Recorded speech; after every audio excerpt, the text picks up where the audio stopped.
Strategic Operations, Assignment 4, Section 3, Self. How are these vignettes similar to or different from the processes and practices you've experienced in schools? Well, the first story is either you have it or you don't, and it was about a young man being discouraged. You didn't have it. I just can't do this. And I would say this probably could apply to me because as a young man, it was difficult growing up. I went to a preparatory school that had very high standards, and the teachers at that time, of course, liked to pile in the homework, and I struggled to remember things in class, and it was difficult. I had slight learning disabilities. I remember sitting at the table and watching friends, working for 3 or 4 hours on homework and watching friends outside the window play and have a good time. And it was very frustrating. Very frustrating. And not just that component, but one of the things I struggled with in school was test anxiety. I would study and know the information before the test. I would study a few days beforehand, a week beforehand, know that I could actually take the test orally and ace it with no problem. But you put the test in front of me, and I would just completely blank out. And at times I would get bits and pieces of the test, and I struggled through that. So I've seen students like this get frustrated, and some of these students that get frustrated, of course, they act out as clowns. They don't have necessary skills, or there's major skill gaps in specific areas. They quit instead of working through it, but they need to realize it can be done. And if the students are assessed, and the skill gaps are developed, and the students can have success. The second one was high ability in math. Most excel in math, some fall back, and it was about the class that was really pushing forwards, and the students that were not successful in math, they weren't accepted into the program. They had no ability to accept new students because they were too far behind. But I can think of this. There's a school here in the Jacksonville area specifically that's private school that is performing one grade level above.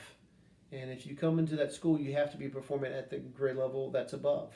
So if students that are in 7th grade actually are performing at an 8th grade level. And if you are not performing a grade level above, they will not accept you. They don't take other students, or rarely do that. Number 3, amazing turnaround. The key here was Mary's past teachers. They labeled her as low average, strategies that were best. They looked at a teacher took interest in Mary. She researched. She saw the gaps while she was doing poorly. But here's the key thing: was the teacher met with Mary periodically and had frequent, clear feedback that was given to Mary. Now, frequent, clear feedback, and I believe it's so important to give feedback to your students. Now, no matter what age level they are, it's important to have that feedback to know if they're being successful or not being successful. She improved and viewed herself differently. She had confidence. And I've seen students improved at the school that I teach at, First Coast Christian, that there's extra one-on-one tutoring that takes place, or mentorship.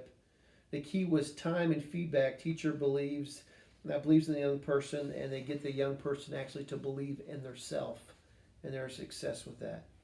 Number 4, my job is to prepare you to not need me. Mr. White sees that his other teachers and colleagues, that they're in charge of students, and the students have to, of course, comply. He believes that students should make a choice about their future. They should actually take ownership of their future.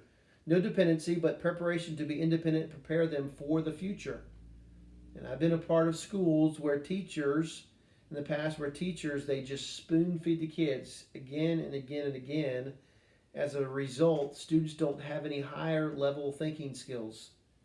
And they're wrecked when they leave high school and go to college because they don't have those skills. We're setting students up for failure when that takes place. Number 2, how can focusing on conceptions of self be used to build student motivation, engagement, efficacy, ownership, and independence? Well, motivation. There is access and attention given to potential learner. There might be external ways that these students are motivated, and because of this motivation, it kind of pushes and propels students to be engaged. And when students are engaged and involved in activities or in the classroom, they have the desire to understand, and it spurs on learning. realize they can have an impact on their environment and be successful when the challenges start coming their way or challenges come towards them. And then, of course, that leads to self-efficacy. Is a result of success from being engaged. So if they're engaged in a classroom and they have some type of success, there is some type of sense that they can do this or efficacy that they will be successful there, and it relates ultimately to the ownership of learning.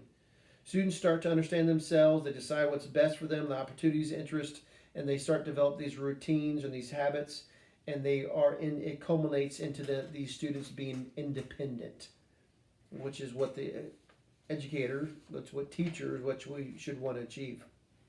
Number 3, what are the implications for the statement that all learning is personal for curriculum, instruction, assessment, and strategic planning?